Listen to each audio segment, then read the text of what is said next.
जय Hind dear friends. आज है 29 जुलाई 2026 और 29 जुलाई 2026 को जितने भी करेंट अफेयर्स के क्वेश्चन बनेंगे उनको कवर करेंगे। यदि आप चैनल में पहली बार आए हैं तो चैनल को सब्सक्राइब कर लीजिएगा। सब्सक्राइब करने के बाद बेल के आइकन को जरूर दबाइएगा, जिससे कि हमारी वीडियो का नोटिफिकेशन समय समय पर आपको मिलते रहे। आज का पहला क्वेश्चन है, राष्ट्रमंडल खेल 2026 में महिलाओं के 53 किलोग्राम भारोत्तोलन वर्ग में भारत के लिए रजत पदक किसने जीता है? ए मीराबाई चानू, बी राजेश्वरी यादव, सी सैखम संजीता चानू, डी विंध्या रानी देवी। तो इसका सही आंसर है ज्ञानेश्वरी यादव। क्वेश्चन ये बनता है कि ज्ञानेश्वरी यादव ने रजत पदक अभी हाल ही में किस प्रतियोगिता में जीता? तो इसका सही आंसर है ग्लासगो कॉमनवेल्थ गेम 2026। क्वेश्चन ये भी बनता है कि राजेश्वरी ने किस प्रतियोगिता में रजत पदक जीता है? तो इसका सही आंसर होगा भारोत्तोलन, भार उठाने वाला जो रहता है भारोत्तोलन, वेट लिफ्टिंग, इसमें रजत पदक जीता है ज्ञानेश्वरी यादव ने। क्वेश्चन ये भी बनता है कि ज्ञानेश्वरी यादव ने कॉमनवेल्थ गेम 2026 में किस किलोग्राम वर्ग में रजत पदक जीता है? तो इसका जो सही आंसर है वह 53 किलोग्राम वर्ग। ठीक है। क्वेश्चन ये भी बनता है कि राजेश्वरी यादव ने कुल कितने ग्राम वजन उठाया? तो इसका सही आंसर है 199 किलोग्राम। ठीक है।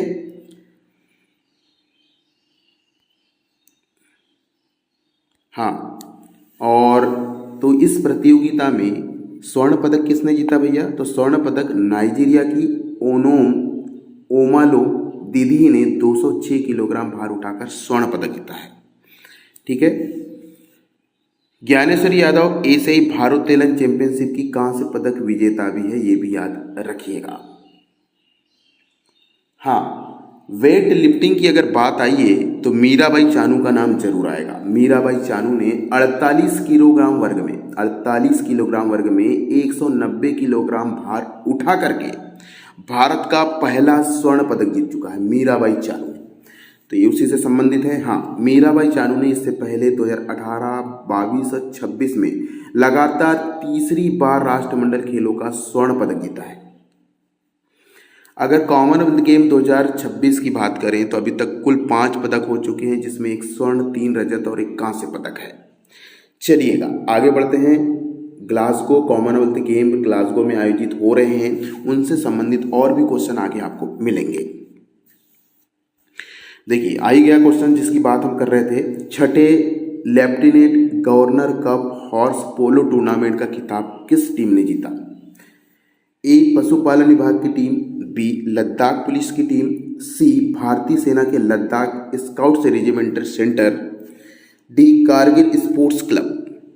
तो lieutenant general cup horse polo tournament का जो आयोजन है ये जीता है भारतीय सेना के लद्दाख स्काउट्स रेजिमेंटल सेंटर ने।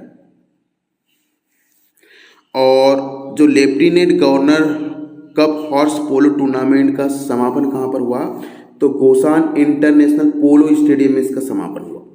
ठीक है। और इस टूर्नामेंट में कुल 18 टीमें भाग ली थी, जिसमें 3 महिला टीमें शामिल थी। फाइनल में लद्दाख स्काउट्स रेजिमेंटल ने पशुपालन विभाग की टीम को 2-0 से हराया। समापन समारोह के मुख्य अतिथि थे लद्दाख के उपराज्यपाल कविंदर गुप्ता। विजेता की पुरस्कार राशि है 50,000 से बढ़ाकर के 1 लाख रुपए कर दी गई है। अगले वर्ष विजेता को 2 लाख रुपए तथा विजेता को 1 लाख रुपए दिए जाएंगे। तो याद रखिएगा कि इस बार जो governor cup horse polo tournament का आयोजन हुआ 2026 में, ये अपना 6वां संस्करण था। ये चीज याद रखें। अगर हम पोलो की बात करें तो इसके पहले कोविंग वीरा पोलो कप 2026 जयपुर ऑप्टिमस एचीवर ने जीता इंडियन ओपन पोलो चैंपियंस का खिताब। ठीक है। इससे पहले प्रतियोगिता हुई थी पोलो की तब। अगला क्वेश्चन, हाल ही में ISSF विश्व कप में 10 मीटर एयर राइफल मिश्रित टीम स्पर्धा में भारत के लिए कांस्य पदक किस जोड़ी ने जीता है? ए अर्जुन बाबूदा और तिल्लोत्तमा सेन, बी है सोनम उत्तमस्कर और हिमांशु ढिल्लो, सी मनु भाकर और सबरजोत सिंह, डी है ऐश्वर्य प्रताप सिंह तोमर और रमिता जिंदल। तो 10 मीटर एयर राइफल में मिश्रित टीम का खिताब कांस्य पदक जीता है सोनम उत्तम मस्कर और हिमांशु ढिल्लो, ये दोनों आप देख सकते हैं। तो ISSF विश्व कप का आयोजन कहाँ किया जा रहा है? 2026 में। ये क्वेश्चन बन सकता है, इसका सही आंसर है चीन में। और डीपली अगर क्वेश्चन पूछेगा तो उसका स्थान भी पूछ सकता है। तो चीन के हांगझोउ में आयोजित हो रहा है ISSF विश्व कप का आयोजन, ठीक है। और भारत की ओर से 10 मीटर, कौन सी प्रतियोगिता थी बेटा? 10 मीटर एयर पिस्टल प्रतियोगिता, जिसमें मिश्रित वर्ग में टीम इवेंट में कांस्य पदक जीता है। कांस्य पदक विजेता की बात करें तो इन जोड़ी का नाम है सोनम उत्तम मस्कर और हिमांशु ढिल्लो, ठीक है। अगर स्वर्ण पदक की बात करें तो चीन की पहली टीम ने स्वर्ण पदक जीता है और चीन की ही दूसरी टीम ने रजत पदक जीता है, ठीक है। और इस पदक के साथ हांगझोउ में ISSF विश्व कप में भारत ने कुल 4 पदक अभी तक जीत चुके हैं, जिसमें एक स्वर्ण पदक है, एक रजत पदक है, 2 कांस्य पदक है। तो इनका नाम, सभी पॉइंट इंपॉर्टेंट है, ये भी याद रखिएगा।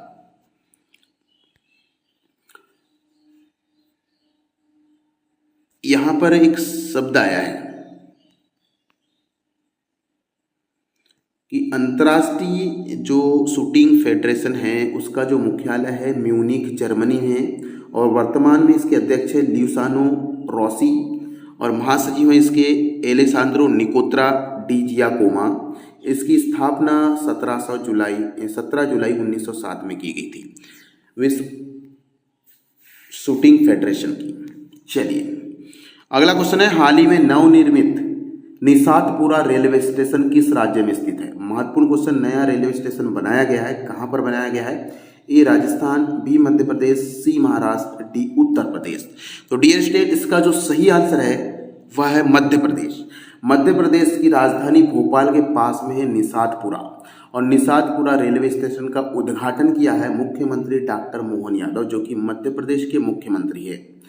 और इस बार उद्घाटन के बाद निशातपुरा रेलवे स्टेशन से नियमित यात्री रेल सेवाएं शुरू हो चुकी है, और मालवा एक्सप्रेस, सोमनाथ जबलपुर एक्सप्रेस सहित कई महत्वपूर्ण ट्रेनें इस स्टेशन पर रुकेगी। अब आता है कि निशातपुरा रेलवे स्टेशन का निर्माण क्यों किया गया? क्योंकि भोपाल में बहुत ज़्यादा ट्रैफिक हो रहा था रेल की, ट्रेनों की, इसलिए उसको कम करने के लिए निशातपुरा रेलवे स्टेशन बनाया गया है। नए रेलवे स्टेशन की बात करें तो निशातपुरा रेलवे स्टेशन मध्य प्रदेश के भोपाल के पास बनाया गया है। वहीं हर्रावाला रेलवे स्टेशन देहरादून जिला उत्तराखंड में नए तरीके से बनाया गया है। सराय काले खां RRTS स्टेशन दक्षिण पूर्वी दिल्ली जिला दिल्ली में नए सिरे से बनाया गया है। रीथानी स्टेशन, इसका उन्नत कार्य किया गया है मेरठ में। हाँ, तेलंगाना के सिद्धपेट जिले में कोमुरवेल्ली रेलवे स्टेशन का उद्घाटन किया गया 26 जुलाई को, याद रखिएगा, जो मल्ला स्वामी मंदिर जाने वाले भक्तों के लिए बहुत ज़्यादा इम्पोर्टेंट हो गया है। तो कोमुरवेल्ली रेलवे स्टेशन कहाँ पर स्थित है? तो सिद्धपेट जिला तेलंगाना में स्थित है। तो तेलंगाना राज्य में भी एक नया स्टेशन बनाया गया है जिसका नाम है कोमुरवेल्ली रेलवे स्टेशन। 26 जुलाई को इसका उद्घाटन हुआ था।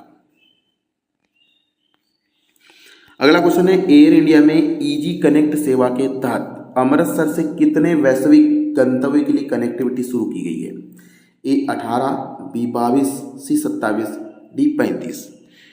तो कनेक्टिविटी 27 कनेक्टिविटी से जोड़ा गया है। और आपको बता दूं कि एयर इंडिया ने अभी हाल ही में 28 जुलाई को अमृतसर से 27 वैश्विक गंतव्य के लिए ईजी कनेक्ट सेवा शुरू की है। इस योजना के तहत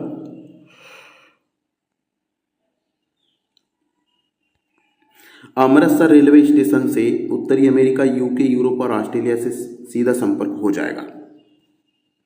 और इसका उद्घाटन किए हैं हमारे केंद्रीय नागरिक उड्डयन मंत्री किंजूरानु राम मोहन नायडू ने।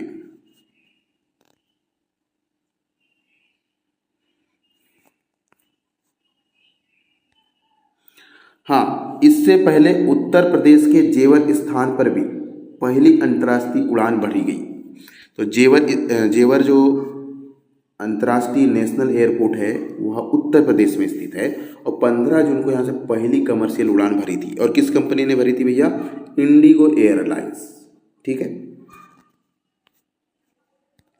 अगला महत्वपूर्ण क्वेश्चन, हाल ही में भारत की पहली सीधी वाणिज्य कंटेनर मालगाड़ी जो कैनोलो की खेप लेकर गई किस देश पहुंची? ए बांग्लादेश, बी भूटान, सी नेपाल, डी म्यांमार। तो भारत की पहली वाणिज्य कंटेनर मालगाड़ी जो सेवा है वो कैनोल की खेप लेकर के कहाँ पहुंची है? इसका जो सही आंसर है वो है नेपाल। भारत की पहली सीधी वाणिज्य कंटेनर मालगाड़ी कैनोलो की खेप लेकर नेपाल पहुंची है और नेपाल भारत रेल प्रावधान प्रोटोकॉल के तहत संचालित हो रहा है। और इस बार जो मालगाड़ी ट्रेन पहुंची है नेपाल, इसमें 40 वैगन है जिसमें कैनोला का कंटेनरीकृत माल भेजा गया है। यह मालगाड़ी कोलकाता बंदरगाह से विराटनगर तक सीधे पहुंचेगी और विराटनगर स्थित है नेपाल में। नई व्यवस्था में सीमा कंटेनर का स्थानांतरण नहीं किया जाता। क्या होता था पहले, जब ट्रेनें निकलती थी मालगाड़ी लेकर के तो वो कंटेनर को बदला जाता था बॉर्डर में, लेकिन अब ऐसा नहीं होगा। उसी कंटेनर के साथ हम नेपाल में चले जाएंगे। चलिए अगला महत्वपूर्ण क्वेश्चन, ये तो बहुत ज़्यादा इंपॉर्टेंट क्वेश्चन है, इसको याद रखिएगा। राष्ट्रमंडल खेल 2026 में पैरा एथलेटिक्स में भारत का पहला स्वर्ण पदक जीतने वाले खिलाड़ी कौन है? ए दीपा मलिक, बी अवनी लेखरा, सी शर्मिला धनखड़, डी भावना पटेल। तो भारत का पहला स्वर्ण पदक जीतने वाली जो खिलाड़ी है वो है शर्मिला धनखड़। शर्मिला धनखड़ ने राष्ट्रमंडल खेलों की महिला शॉटपुट F57 स्पर्धा में स्वर्ण पदक जीता है। शॉटपुट क्या होता है बताइए कोई कमेंट बॉक्स में। शॉटपुट का मतलब होता है गोला फेंक, ठीक है। राष्ट्रमंडल खेलों के पैरा एथलेटिक्स की बात करें तो इसमें भारत का पहला स्वर्ण पदक है। और शर्मिला धनखड़ की अगर बात करें तो हरियाणा से आती हैं और महेंद्रगढ़ जिले के चित्रोली गांव की रहने वाली है। अगला क्वेश्चन, पर्यटन मंत्रालय ने भारत को वैश्विक पर्यटन स्थल के रूप में बढ़ावा देने के लिए किस कंपनी के साथ समझौते ज्ञापन पर हस्ताक्षर किए हैं? ए इंडिगो, बी एयर इंडिया, सी स्पाइसजेट, डी विस्तारा। तो भारत में वैश्विक पर्यटन स्थल को बढ़ावा देने के लिए हमने समझौता किया है एयर इंडिया के साथ। पर्यावरण मंत्रालय ने एयर इंडिया के साथ इनक्रेडिबल इंडिया ब्रांड के प्रचार हेतु समझौता किया है। नाम है इनक्रेडिबल इंडिया ब्रांड। और इस समझौते में नई दिल्ली में केंद्रीय पर्यटन और संस्कृति मंत्री गजेंद्र सिंह शेखावत इसमें उपस्थित रहे, ठीक है। अगला क्वेश्चन, सर्वेश कुसारे ने ग्लासगो राष्ट्रमंडल में किस स्पर्धा में रजत पदक जीता है? एक महत्वपूर्ण क्वेश्चन। ए भाला फेंक, बी लंबी कूद, सी पुरुषों की ऊंची कूद और डी 400 मीटर दौड़। तो इसका सही आंसर है सर्वेश्वर कुमार ने ऊंची कूद में खिलाड़ी हैं और इन्होंने ग्लासगो राष्ट्रमंडल खेलों में पुरुषों की ऊंची कूद स्पर्धा में रजत पदक जीत लिया है। बात आती है सर्वेश्वर कुसारे की, तो ये महाराष्ट्र के नासिक जिले के देवगांव के रहने वाले हैं। अगला क्वेश्चन, विश्व प्रकृति संरक्षण दिवस प्रत्येक वर्ष कब मनाया जाता है? ए 22 जुलाई, बी 5 जून, सी 28 जुलाई, डी 16 सितंबर। तो एक महत्वपूर्ण क्वेश्चन है, विश्व प्रकृति संरक्षण दिवस हम मनाते हैं हर साल 28 जुलाई को। 28 जुलाई को इस बार भी विश्व प्रकृति संरक्षण दिवस मनाया गया और इस बार इसकी थीम थी प्रकृति संरक्षण के लिए सामूहिक प्रयास और सतत भविष्य का निर्माण। और इस दिवस मनाने का जो मुख्य उद्देश्य है ये है प्राकृतिक संसाधनों और जैव विविधता के संरक्षण को बढ़ावा देना। अब दिवस की बात आई है पर्यावरण और से संबंधित, तो इनको एक एक नज़र में देख लेते हैं। जैसे विश्व आर्द्र भूमि दिवस 2 फरवरी को, विश्व वन्यजीव दिवस 3 मार्च को, अंतर्राष्ट्रीय वन दिवस 21 मार्च को, विश्व जल दिवस 22 मार्च को, विश्व मौसम विज्ञान दिवस 23 मार्च को, अंतर्राष्ट्रीय पृथ्वी दिवस 22 अप्रैल, अंतर्राष्ट्रीय जैव विविधता दिवस 22 मई, विश्व पर्यावरण दिवस 5 जून, विश्व महासागर दिवस 8 जून, मरुस्थलीकरण एवं सूखा रोकथाम दिवस 17 जून, विश्व प्रकृति संरक्षण दिवस 28 जुलाई और अंतर्राष्ट्रीय बाघ दिवस 29 जुलाई, विश्व रेंजर दिवस 31 जुलाई, स्वच्छ वायु दिवस 7 सितंबर, विश्व ओजोन दिवस 16 सितंबर और विश्व आवास दिवस ये प्रतिवर्ष पहला सोमवार को मनाया जाता है अक्टूबर के। आपदा जोखिम न्यूनीकरण दिवस 13 अक्टूबर, विश्व मृदा दिवस 5 दिसंबर और अंतर्राष्ट्रीय पर्वत दिवस हम मनाते हैं 11 दिसंबर को। तो इतनी चीज याद रखिएगा। चलिए आगे बढ़ते हैं। अगला महत्वपूर्ण क्वेश्चन, संयुक्त राष्ट्र अंतर्राष्ट्रीय व्यापार कानून आयोग की 60वीं वर्षगांठ के उपलक्ष्य में आयोजित अंतर्राष्ट्रीय सम्मेलन भारत में कहाँ आयोजित हुआ? ए मुंबई, बी हैदराबाद, सी नई दिल्ली, डी बेंगलुरु। तो इसका सही आंसर है नई दिल्ली। संयुक्त राष्ट्र अंतर्राष्ट्रीय व्यापार कानून नई दिल्ली से शुरू हुआ है। आयोग का जो कार्यक्रम था वो नई दिल्ली में आयोजित हुआ। और United nation commission on international trade law, इसे शॉर्टकट में UNCTRAL कहा जाता है, इसकी 60वीं वर्षगांठ मनाई जा रही है और इसका आयोजन अंतर्राष्ट्रीय आयोजन नई दिल्ली में किया गया। और इसका आयोजन किया था विदेश मंत्रालय, भारत के सर्वोच्च मंत्रालय और यूनिटेल द्वारा। और इस कार्यक्रम में विदेश मंत्री डॉक्टर एस जयशंकर भी उपस्थित रहे।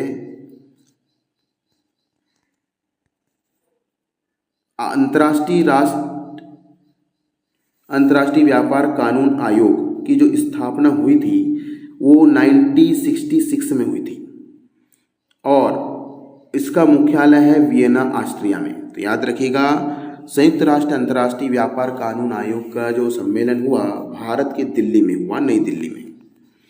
अगला क्वेश्चन, भारत ने 2026 के ब्रिक्स शिखर सम्मेलन के लिए किस देश के प्रधानमंत्री को विशेष अतिथि के रूप में आमंत्रित किया है? ए नेपाल, बी श्रीलंका, सी बांग्लादेश, डी भूटान। तो याद रखिएगा, भारत ने ब्रिक्स शिखर सम्मेलन होने वाला है सितंबर में। तो भारतवर्ष 2026 में ब्रिक्स का अध्यक्ष है और 2026 का ब्रिक्स शिखर सम्मेलन नई दिल्ली में आयोजित होगा। सम्मेलन का प्रस्तावित आयोजन सितंबर 2026 में किया जाएगा। देखो, ये ब्रिक्स का जो आयोजन है अभी हुआ नहीं है, ये होगा सितंबर में, लेकिन अभी से घोषणा कर दी गई है कि वहाँ मुख्य अतिथि होंगे मेहमान बांग्लादेश, और बांग्लादेश के प्रधानमंत्री तारिक रहमान को विशेष अतिथि के रूप में बुलाया गया है। अगला क्वेश्चन, विश्व हेपेटाइट दिवस 2026 का आधिकारिक थीम क्या है? A healthy liver healthy life, B hepatitis leaks break down, C elements hepatitis by 2030, D liver care for everyone. तो इसका सही आंसर है पहले तो विश्व हेपेटाइट दिवस का hepatitis let's break it down.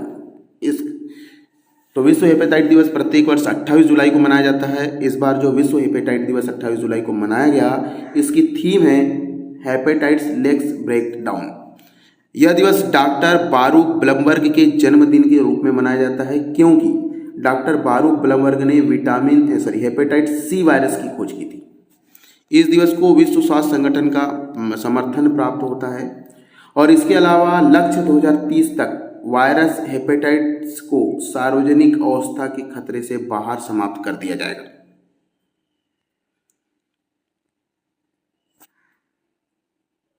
Hepatitis में होने वाली सूजन, और देखो क्या लीवर में सूजन आ जाती है हेपेटाइटिस के कारण। हेपेटाइटिस कई प्रकार के होते हैं, मुख्यतः ए, बी, सी, डी और ई। ठीक है, हेपेटाइटिस बी से बचने के लिए टीका लगाया जाता है और सी का भी उपचार है। अगला महत्वपूर्ण क्वेश्चन, विश्व ORS दिवस हर वर्ष कब मनाया जाता है? ए 7 अप्रैल, बी 29 जुलाई, सी 15 अगस्त, डी 14 नवंबर।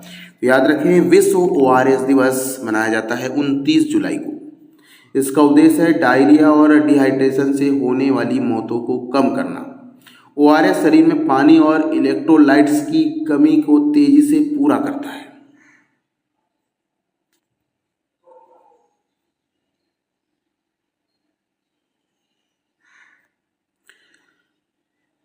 चलिए, तो विश्व ORS दिवस हम हर साल 29 जुलाई को मनाते हैं और इसका मुख्य उद्देश्य रहता है कि डायरिया और डिहाइड्रेशन से होने वाली मौतों को कम करना। आगे बढ़ते हैं।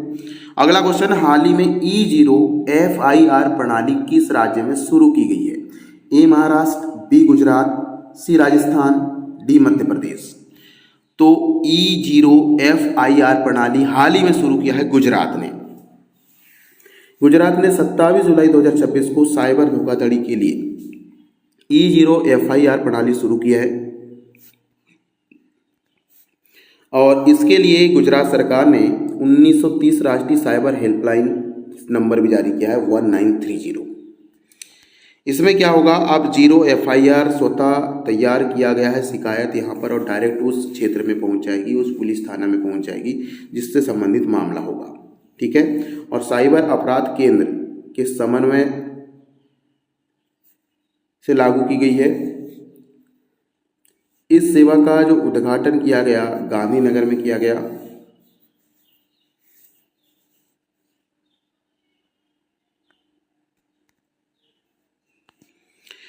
बात गुजरात की आई है तो गुजरात में हाल ही में शिप बिल्डिंग पॉलिसी 2026 चालू हुई है। शिप बिल्डिंग पॉलिसी कब से? 27 जुलाई से। ठीक है। हाँ, मेगा शिप बिल्डिंग पार्क कहाँ बनाया जा रहा है? ये पोरबंदर के कुच्छड़ी में बनाया जा रहा है। ठीक है। एग्रीकल्चर लीडरशिप अवार्ड हार्टिकल्चर में उत्कृष्ट प्रदर्शन के लिए गुजरात को सम्मानित किया है दिल्ली में। निवेश अनुकूलता सूचकांक 2026 में गुजरात प्रथम स्थान पर है।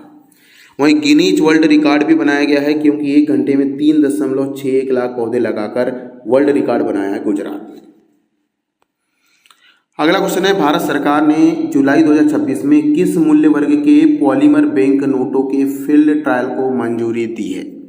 ए 50 और 100, बी 10 और 20, सी 100 और 200, डी 200 और 500।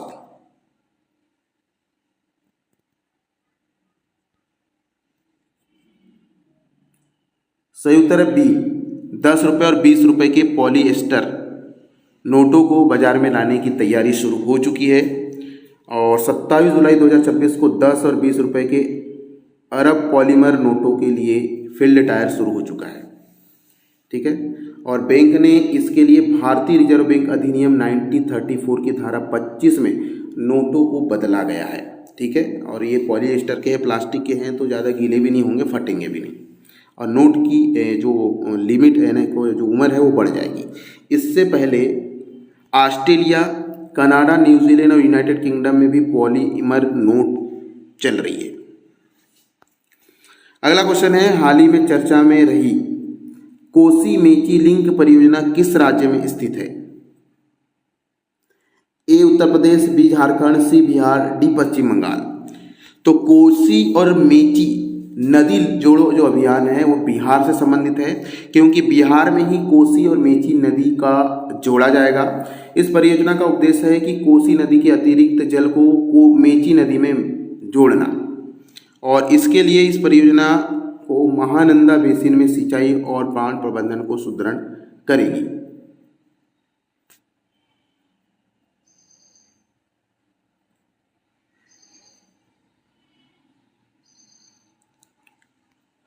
हाँ, याद रखिएगा कोसी नदी को बिहार का शोक कहा जाता है। क्यों? और बिहार क्योंकि जो है जो कोसी नदी है अपना बार बार धारा बदलती है, मार्ग बदलती है और अत्यधिक गाद लेकर के आती है, इसलिए कोसी नदी को बिहार का शोक कहा जाता है। आपको बता दें कि कोसी नदी नेपाल से निकलकर बिहार के गंगा नदी में आके मिलती है। अगला क्वेश्चन है, भारत और चीन के बीच नाथुला दर्रे को 1 अगस्त 2026 से पुनः शुरू किया जाएगा। यह किस राज्य में स्थित है? ए अरुणाचल प्रदेश, बी उत्तराखंड, सी सिक्किम और डी हिमाचल प्रदेश। तो डियर स्टूडेंट, इसका जो सही आंसर है वो सिक्किम। नाथुला दर्रा सिक्किम में स्थित है और इसे पुनः भारत और चीन के लिए खोला जाएगा। कब खोला जाएगा भैया? तो 1 अगस्त से शुरू होगा। क्यों बंद कर दिया गया था? क्योंकि कोविड-19 में सीमा तनाव के कारण इसे 2020 से निलंबित किया गया था। लेकिन अगर नाथुला दर्रा के माध्यम से सीमा पार की शुरुआत जो हुई थी 2006 में हुई थी और कोविड-19 2020 में ये बंद कर दिया गया था, पुनः इसे चालू किया जा रहा है। भारत चीन के बीच में दूसरा निर्धारित सीमा व्यापार मार्ग उत्तराखंड का लीपू लेक दर्रा भी है। याद रखिएगा, अब चीन को अगर हम सामान दे रहे हैं तो उत्तराखंड में एक दर्रा है जिसका नाम है लीपू लेक दर्रा, इससे भी हम व्यापार करते हैं चीन के साथ। याद रखिएगा, लीपू लेक दर्रा उत्तराखंड में है और नाथुला दर्रा सिक्किम में है। अगला क्वेश्चन, परिवार रजिस्टर पहल किस राज्य द्वारा शुरू की गई है? ए कर्नाटक, बी आंध्र प्रदेश, सी तेलंगाना, डी तमिलनाडु। तो याद रखिएगा, परिवार रजिस्टर जो पहल है वो शुरू किया तेलंगाना ने। और कब से शुरू किया है? तो 25 जुलाई से शुरू किया। इसमें इलेक्ट्रॉनिक परिवार रजिस्ट्रेशन शुरू हो रहा है, जिसमें उन्हें कार्ड भी दिया जाएगा। पंजीकरण प्रमाण पत्र मी सेवा प्लेटफॉर्म के माध्यम से उपलब्ध रहेगा। प्रत्येक परिवार को एक विशिष्ट पारिवारिक पंजीकरण पहचान संख्या दी जाएगी और परिवार का कोई भी सदस्य मीसा केंद्र और ऑनलाइन सेंटर में जाकर के कर सकता है। इसके लिए शुल्क जो है वो 62 रुपये निर्धारित की गई है। चलिए, आज के करेंट अफेयर्स की क्लास यहीं पर समाप्त होती है। कल के करेंट अफेयर्स का रिवीजन कर लेते हैं। 27 जुलाई का पहला करेंट अफेयर साहब, प्रधानमंत्री नरेंद्र मोदी ने मन की बात के 136वें एपिसोड में किस पारंपरिक वाद्य यंत्र के संरक्षण और पुनर्जीवन के प्रयास की सराहना की है? तो इसका जो सही आंसर है वो है चोंगप्रेंग, जो कि एक त्रिपुरा का वाद्य यंत्र है। अगला क्वेश्चन, प्रधानमंत्री संग्रहालय में हाल ही में किस पूर्व प्रधानमंत्री के AI गोलोक बॉक्स का उद्घाटन किया गया है? सही उत्तर है अटल बिहारी वाजपेयी। अगला क्वेश्चन है, जूनियर स्क्वैश विश्व कप चैंपियनशिप का जो खिताब जीतने वाली पहली भारतीय खिलाड़ी बनी है अनाहत सिंह। अगला क्वेश्चन है, FIH youth hockey 5S Asian championship 2026 के फाइनल में भारतीय सब जूनियर पुरुष टीम ने टीम को 1-3 से हराकर स्वर्ण पदक जीता है और इन्होंने पाकिस्तान को हराया है। अगला क्वेश्चन है, राष्ट्रीय हथकरघा दिवस प्रतिवर्ष कब मनाया जाता है? सही उत्तर है 7 अगस्त। अगला क्वेश्चन, डुरंड कप 2026 उद्घाटन मैच किन 2 देशों के बीच खेला गया? सही उत्तर है जमशेदपुर FC और डिफेंडर FC श्रीलंका। अगला क्वेश्चन, 27वें कारगिल विजय दिवस के उपलक्ष्य में आयोजित शौर्य संध्या समारोह का आयोजन कहाँ किया गया? सही उत्तर है द्रास स्थित कारगिल युद्ध स्मारक।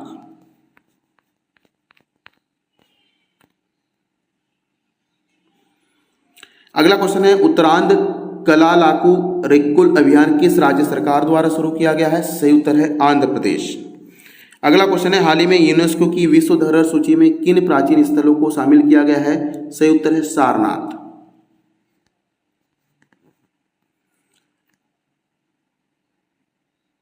अगला क्वेश्चन है, लघु उद्योग भारती फार्मा कॉन्क्लेक्स 2026 का उद्घाटन किस केंद्रीय मंत्री ने किया था? सही उत्तर है JP नड्डा। अगला क्वेश्चन है, धर्मेंद्र प्रधान के इस्तीफे के बाद भारत के नए केंद्रीय शिक्षा मंत्री के रूप में किसने कार्यभार संभाला है? सही उत्तर है प्रहलाद जोशी। अगला क्वेश्चन है, केंद्रीय वित्त मंत्री निर्मला सीतारमण ने आयकर वित्त विभाग के नए कार्यकाल हेतु परिसर आयकर सिंधु का उद्घाटन किया है। कहां पर? मुंबई के नरीमन पॉइंट में। अगला क्वेश्चन है, हाल ही में प्राकृतिक कैफे का उद्घाटन कहां किया गया?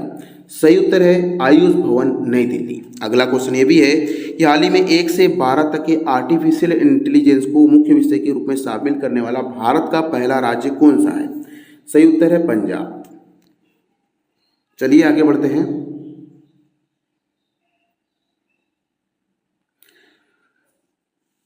ठीक है डियर फ्रेंड्स, इस पीडीएफ को आपने एंजॉय किया होगा। इस पीडीएफ भी आपको मिल जाएगी। चैनल को सब्सक्राइब करें, वीडियो को लाइक करें, ज़्यादा से ज़्यादा शेयर करें। जय हिंद।